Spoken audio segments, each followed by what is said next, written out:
All right, this here's kind of interesting. 8. This we here are is talking Credit about Mobilier. railroads. We're going to finish this up, and this in was a construction video company right here. that was so the created Grangers and then are, hired remember, we talked by about the stockholders of the Grangers Union last Pacific chapter. Railroad. They're the people that represent the So farmers. what they would do in essence, is here they we're talking would, about why the farmers. let's say you have a company and they're trying to build. First off, was the government land grants. If you guys remember, they need to hire a some of the construction company land to build grants that we talked railroad. about last chapter. So what they would do, the railroads took them is and then the Pacific sold them Union Pacific to Railroad businesses, would hire not actually sellers. themselves. So they were misusing the Credit land grants. They Mobilier, weren't their using own it the way that construction they company, should, and they to were do that profiting work. in ways that And then they what were they not would supposed do to be is profiting. they would pay that company One lots of thing is that extra railroads money. actually So let's worked say together. the job cost Even though they were supposed to be $50,000. competing That's how much businesses, the job cost they to actually actually do. agreed to For all set the fixed materials, prices to pay the on people, rates. it cost $50,000. This was one of the things they that would kept pay the themselves farmers in $100,000 debt. to If you recall, $150,000 one of the things to do the that job. farmers All that's doing was is just putting in debt more because of money the railroads. in their So this would be like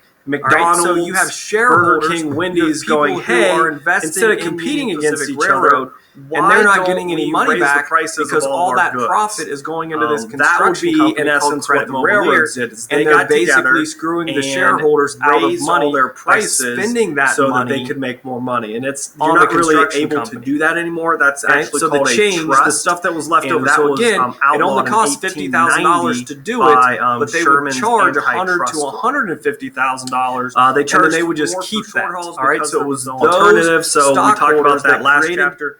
They Credit were working as Mobilier. monopolies there. They then Grangers hired and the railroads, themselves the and People's paid Party themselves was to do populism, work that if you cost recall. much less to do. So and they just the kept the Grangers money took political rather action. than repaying They it to sponsored candidates at the shareholders. state level. They and got in money the from local government levels grants. that would represent one of the interesting local things businesses, is that they donated and then a lot they of would the money go to from the people state in onto the Congress. national So government. if you see here, they this is wanted Uncle new laws Sam to protect represents their American. interests. This is Remember the we talked American about public they wanted, opinion. This here is a government sword. to regulate. They wanted the government to step in and regulate the railroad rates. I'm not sure if I'm saying that right, but it's the Japanese and that's what we have down there at the bottom. And They wanted basically, a a lot of maximum these amount for rates. the American and people prohibit thought that discrimination these against people farmers. should So commit the main thing that the of Grangers were suicide pushing in the for way that they was the should government to quit their step job, in those types of and things. regulate how Corruption in much office, money accepting bribes, the railroads perjury, could lying under oath. charge the farmers. So they for shipping.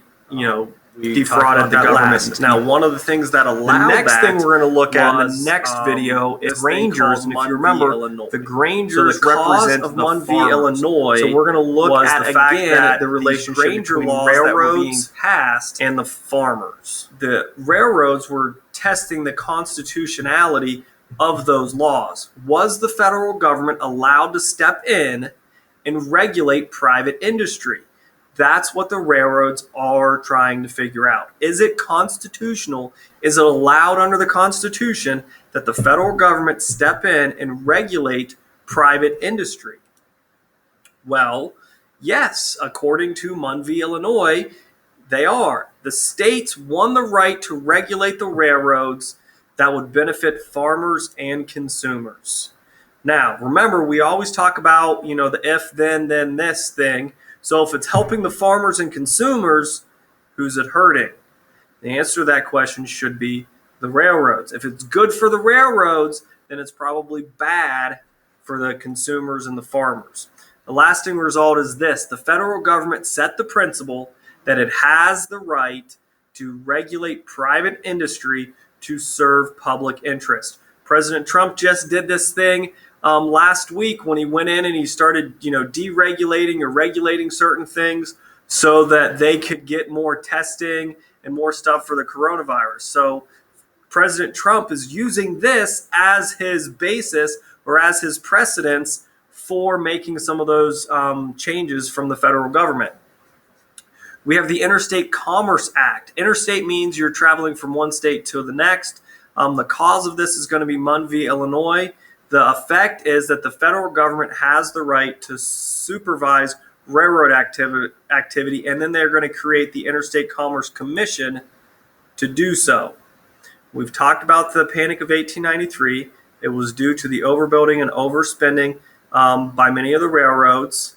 What's going to happen is that J.P. Morgan's going to become very rich. A lot of people are going to go out of work. We're going to look at J.P. Morgan and a few other guys in the next video. Thanks and have a good one.